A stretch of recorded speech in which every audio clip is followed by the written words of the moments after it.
کیا نام ہے تیرا؟ کیا نام ہے؟ تو کہتا ہے بل ہوا قرآن مجید۔ کہاں سے آیا؟ کہتا ہے فی لوح محفوظ۔ کس نے بھیجا؟ وَإِنَّهُ لَتَنزِيلُ رَبِّ الْعَالَمِينَ۔ کون لایا؟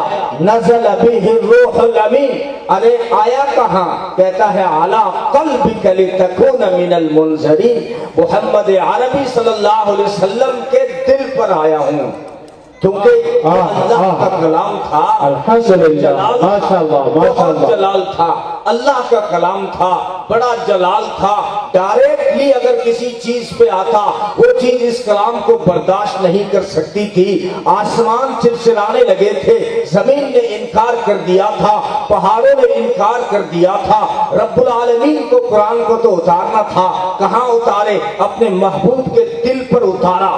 جب اپنے ذہن سے پوچھا کرو، جب وہ کون سی جگہ تھی جس کی وسعت آسمانوں سے زیادہ ہو، اور جس کی مضبوطی پہاڑوں سے زیادہ ہو، اور جس کی وسعت دھرتی سے زیادہ ہو؟ وہ محمد رسول اللہ صلی اللہ علیہ وسلم کا دل تھا جس پر اللہ کا کلام آیا۔